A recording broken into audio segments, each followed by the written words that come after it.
ओम श्री गणेशाय नमः। जय श्री हरिविष्णु भगवान। जय महालक्ष्मी माता।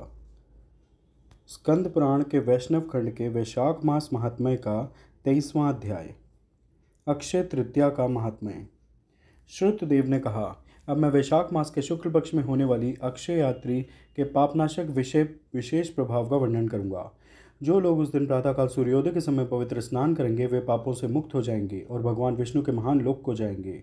यदि कोई व्यक्ति देवताओं, पितरों और ऋषियों को ध्यान में रखकर जल से तर्पण करता है तो वह वैदिक अध्ययन, यज्ञ और 100 श्राद्धों के समान पुण्यदायी होता है। जो मनुष्य अक्षय तृतीया के दिन मधुसूदन की पूजा करते हैं और उनकी कथा सुनते हैं वे मोक्ष के भागी होते हैं। यदि लोग उस दिन मधु विनाशक भगवान की प्रसन्नता के लिए दान करें तो मधु विनाशक भगवान विष्णु की आज्ञा से उसे शुभ और अक्षय लाभ होगा। यह तिथि अत्यंत शुभ है। इसके देवता, ऋषि और पितर हैं। इस दिन सनातन धर्म का पालन करने से इन तीनों को संतुष्टि मिलती है। हे राजन, मैं वह कारण बताता हूँ जिसके कारण यह तिथि प्रसिद्ध हुई है, तुम एकाग्रचित होकर इसे सुनो। पहले पुरंदर ने बाली से युद्ध किया था। उसके बाद देवता और दैत्य आपस में लड़े। बलि को परास्त करके उसे पाताल में रहने पर विवश करने के पश्चात वह इंद्र पुनः पृथ्वी पर आया। वह बृहस्पति के भाई उतथ्य के आश्रम में गया। वहाँ उसने अपनी पत्नी को देखा जो गर्भवती थी और इसलिए बहुत धीरे धीरे चल सकती थी। वह अपने कांपते कूलों पर एक करधनी बांधे हुए थी। चूड़ियों की मधुर झनकार की ध्वनि मतवाली मधुमक्खियों और कोयलों की ध्वनि से भी अधिक थी। उसने विभिन्न रंगों के सुंदर वस्त्र पहने थे। वह सुंदर स्त्री मधुरवाणी वाली थी और उसकी मुस्कान भी सुंदर थी। उसकी आंखें नीली कुमुदनी के समान थी। जब वह हंसती थी तो उसका चेहरा कमल के समान होता था। उसके पीले गालों के कारण वह बहुत आकर्षक लगती थी, जो केतकी पुष्प गुच्छ के भीतरी भाग के समान थे। थकान के कारण वह गहरी सांसें ले रही थी। उसकी आंखें उसकी दयनीय स्थिति को दर्शा रही थीं। वह झोपड़ी के द्वार के पास कहीं लेटी हुई थी। वह अपने बिस्तर पर सो रही थी। उसे देखकर इंद्र मोहित हो गया और उसने उसके साथ बलात्कार किया, हालांकि वह गर्भवती थी। गर्भ में पल रहा भ्रूण बहुत दुखी हो गया और उसे डर लगा कि कहीं वह गिर न जाए, इसलिए उसने अपने पैर से योनि मार्ग बंद कर लिया। तब बलि के शत्रु का वीर धरती पर बिखर गया, जिससे इंद्र उस गर्भस्थ शिशु पर क्रोधित हो गए। आंखों के किनारे तांबे के समान लाल हो गए और क्रोधपूर्वक उसे शाप दे दिया। हे दुष्ट, तूने योनि मार्ग बंद करके मेरा अपमान किया है, इसलिए तू जन्म से ही अंधा हो जा। तत्पश्चात दीर्घ दीर्घ तपस नामक पुत्र का जन्म हुआ। पैर से भूमि पर बिखरे वीर से जलत का जन्म हुआ। तत्पश्चात इंद्र को ऋषि के शाप से भय हुआ और वह चला गया। इंद्र को भागता देख सभी धर्मावलंबी हंसने लगे। तब वह लज्जित हो गया और मेरु की एक भव्य गुफा में जाकर छिपकर उसने महान और उग्र तपस्या की। जब देवेंद्र लज्जा के कारण मेरु पर छिपकर रहते थे तब बलि और अन्य दैत्यों को गुप्तचरों के माध्यम से यह बात पता चल गई। उन्होंने सुरों पर आक्रमण किया और अमरावती में आनंद मनाया। बलि इंद्र बन गए। जब स्वर्गवासियों को राज्य स्वामी विहीन हो गया तो शंबर सहित शक्तिशाली लोगों ने त्रैमासिक रक्षकों की समृद्धि और धन का आनंद लिया, यह जानने में असमर्थ कि उनका रक्षक कहाँ है। अग्नि को अपने नेतृत्व में लेकर देवताओं ने पवित्र भगवान धीषण अर्थात बृहस्पति से पूछा, जो देवताओं के पाप रहित गुरु थे। उन्होंने इंद्र के विषय में पूछा, हमारे स्वामी कहाँ रहते हैं। स्वर्गवासियों का यह राज्य अपने नेता से रहित है और इसलिए इस पर दैत्यों ने आक्रमण किया है। स्वामी वापस क्यों नहीं आते? बहुत समय बीत चुका है। हे पवित्र स्वामी, हे धीषण, हम उनके पास उसी स्थान पर जाएंगे जहाँ वे इस समय हैं।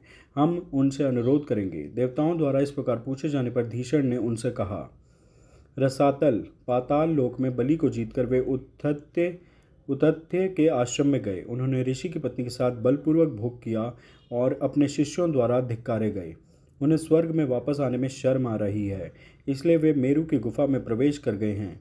भगवान शची के साथ वहाँ रहते हैं। वे अपने शर्मनाक कृत्य के बारे में सोच रहे हैं। उनके ये वचन सुनकर अग्निदेव को साथ लेकर देवतागण भगवान के दर्शन करने तथा उनसे प्रार्थना करने के लिए शीघ्रता पूर्वक मेरु पर्वत की गुफा में गए। पाकासुर को दंड देने वाले देवेंद्र को गुफा में छिपे देखकर उन्होंने उनकी स्तुति की तथा उनके तेज तथा पराक्रम का बखान किया जो लोकों में प्रसिद्ध थे। हे इंद्र, आपको नमस्कार है। आप सभी देवों के स्वामी हैं। हम दैत्यों द्वारा परेशान किए जा रहे हैं। आपके बिना हम अत्यंत व्यथित और निराश हैं। हम अपने धामों से उजड़ गए हैं और महान दुख में विभिन्न लोकों में भटक रहे हैं। इसलिए हे देवेंद्र, हे शत्रुओं का दमन करने वाले, आओ और शत्रुओं का संहार करो। देवताओं द्वारा इस प्रकार स्तुति किए जाने पर वह गुफा के द्वार से आया। लज्जा के कारण उसने अपना सिर नीचे झुका लिया था और वह अपनी आंखों से भूमि की ओर ताकता रहा। वह कुछ भी नहीं बोला क्योंकि उसकी वाणी शोक के कारण अवरुद्ध हो गई थी। यह बात जानकर धीषण ने भयभीत सुरेंद्र से कहा, हे सुर सराज, डरो मत, संदेह मत करो। यह जगत कर्म पर निर्भर है। मान अपमान, सुख दुख, लाभ हानि, जय पराजय, ये सब पूर्व कर्मों के अनुसार ही होते हैं। इसमें कोई संदेह नहीं है। जीवात्मा कर्मों का ही अनुसरण करता है। भाग्य से ही समय पर दुख मिलता है। बुद्धिमान पुरुष विपत्ति आने पर शोक नहीं करते, सुख आने पर भी वे प्रसन्न नहीं होते। अतः हे प्रभु, कर्मों के फलस्वरूप ही यह दुख आप पर आया है। हे माघवान, उस दुख को प्राप्त करके अब आपको उस पर शोक करना उचित नहीं है। अपने गुरु को ऐसा कहने पर इंद्र ने देवों के अधिपतियों से कहा। इंद्र ने कहा, पर स्त्री के साथ मैथुन करने से मेरा बल, तेज, यश, मंत्र बल, शास्त्र बल और विद्या बल सब नष्ट हो गया है, इसलिए मैं चुप रहता हूँ। इंद्र की बात सुनकर सभी देवताओं ने अपने गुरु के साथ मिलकर गुप्त बैठक की और इंद्र की शक्ति को पुनः स्थापित करने के उपाय पर विचार किया। तब विषयों के जानकारों में श्रेष्ठ गुरु बृहस्पति ने करुण स्वर में कहा।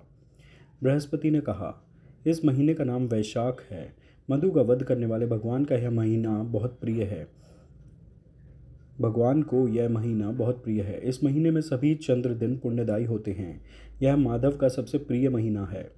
वहाँ भी इस मास के शुक्ल पक्ष में अक्षय तृतीया, जो सबसे प्रिय है, नामक व्रत है। जो कोई श्रद्धापूर्वक स्नान, दान आदि कर्म करता है, उसके हजारों पाप नष्ट हो जाते हैं। इसमें कोई संदेह नहीं है। उसकी समृद्धि दोष रहित हो जाती है। उसे बल और साहस की प्राप्ति होती है। इसलिए लाभ प्राप्ति के लिए हम इंद्र से अक्षय तृतीया के दिन स्नान, दान आदि सभी शुभ कर्म करवाएंगे। उसे विद्या, मंत्र और शास्त्रों की शक्ति पुनः प्राप्त हो जाएगी। उसमें पहले जैसा बल, साहस और प्रतिष्ठा होगी। देवताओं के साथ इस प्रकार परामर्श करने के बाद गुरु अर्थात बृहस्पति ने इंद्र से ये सभी पवित्र अनुष्ठान करवाए जिनसे हरि प्रसन्न होते हैं। उन्होंने भगवान को अक्षय तृतीया के दिन सांसारिक सुख प्रदान करने वाले सभी पवित्र अनुष्ठान करवाए, जिससे भगवान का साहस, बल आदि पूर्व स्तर पर पहुंच गया। पर स्त्री गमन का पाप तुरंत ही नष्ट हो गया। तत्पश्चात जिसका अशुभत्व नष्ट हो गया था, वह राहु से मुक्त हुए चंद्रमा के समान हो गया। वे देवताओं के बीच विष्णु की तरह चमके। तत्पश्चात देवताओं के साथ मिलकर उन्होंने असुरों को परास्त किया। तृतीया के महान बल के कारण ही उन्होंने शंख और वाद्यों की धूमधाम के साथ अमरावती में प्रवेश किया। शुक्र की आज्ञा पाकर सुर अपने अपने धाम को चले गए। फिर उन्हें पहले की तरह यज्ञों में अपना भाग मिल गया। पितरों को पहले की तरह चावल के पिंडों का भाग मिल गया। ऋषिगण वेदों के अध्ययन से संतुष्ट हो गए। दैत्यों को हार का सामना करना पड़ा। तब से अक्षय नाम की तृतीया सभी लोकों में प्रसिद्ध हो गई। इसने देवताओं, ऋषियों और पितरों को तृप्ति प्रदान की। इसलिए यह अत्यंत पुण्यदायी है। यह सभी कर्मों का नाश करती है। अक्षय नाम की तृतीया मनुष्यों को सांसारिक सुख और मोक्ष प्रदान करती है। स्कंद पुराण के वैष्णव खंड के वैशाख मास महात्म्य का 23वां अध्याय पूर्ण हुआ। आप सब प्रेम से मेरे साथ बोलिए, जय श्री हरि विष्णु भगवान, जय महालक्ष्मी माता। कृपया इस वीडियो को लाइक और शेयर करें, मेरे चैनल सब्सक्राइब करें। धन्यवाद। हरे कृष्णा।